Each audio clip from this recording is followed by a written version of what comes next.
এই সমকোণী ত্রিভুজে 90 degree angle যদি এটা হয়, আমরা জানি 90 ডিগ্রি অ্যাঙ্গেলের অপোজিটে যেটা থাকে সেটাকে আমরা বলি হাইপোটেনিউস বা অতিভুজ।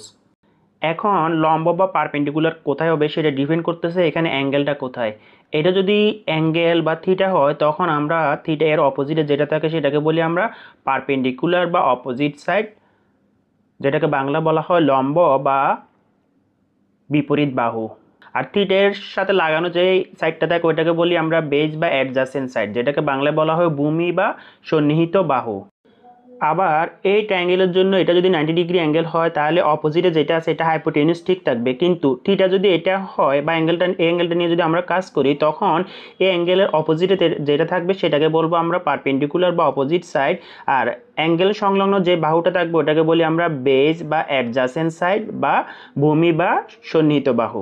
এখন আমরা ত্রিকোণমিতির 6টি অনুপাতের মান এইভাবে খুব সহজে মনে রাখতে পারি যে লতি ভূতি লঘু। লতি মানে হচ্ছে কি লম্ব বাই অতিভুজ, ভূতি মানে হচ্ছে ভূমি বাই অতিভুজ, আর লঘু হচ্ছে কি লম্ব বাই ভূমি। তো এটা আবার তোমরা এভাবে চাইলে মনে রাখতে পারো PS BS of N PB. তো লতি হচ্ছে কার জন্য? লতি হচ্ছে যে কি আমাদের সাইন থিটার জন্য, ভূতি হচ্ছে যে কি কস থিটার জন্য, এন লঘু হচ্ছে কি ট্যান থিটার জন্য। তো সাইন থিটা যেগুলো আমরা লিখতে পারি লতি, লতি হচ্ছে যে কি লম্ব বাই অতিভুজ অর্থাৎ পারপেন্ডিকুলার বাই হাইপোটেনিউয়াস। আর কস থিটার জন্য হচ্ছে ভূতি, ভূতি হচ্ছে কি ভূমি বাই অতিভুজ, যেটাকে আমরা ইংলিশে বলবো বেজ বাই হাইপোটেনিউয়াস অর্থাৎ বিএইচ। আর ট্যান থিটা ইকুয়ালটা হবে আমাদের লঘু, লঘু মানে হচ্ছে কি লম্ব বাই ভূমি, লম্ব হচ্ছে পারপেন্ডিকুলার পি আর ভূমি হচ্ছে কি বেজ বা বি অর্থাৎ পিবি। তো আমরা পিএস বিএস এবং পিবি এইভাবে এটা মনে রাখতে পারি।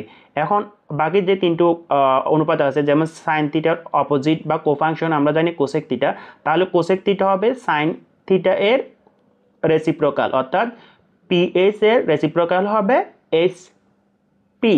আর কস থিটা হচ্ছে যে কি সেকের কোফাংশন, তাহলে আমরা কস থিটা যেগুলো লিখতে পারি এস বি। আর ট্যান থিটার কোফাংশন বা বিপরীত ফাংশন হচ্ছে যে কি কট থিটা, তাহলে আমরা কট থিটা সমান সমান লিখতে পারি ট্যান এর রেসিপ্রোকাল যেটা হবে বি বাই পি অর্থাৎ বেস বাই পারপেন্ডিকুলার।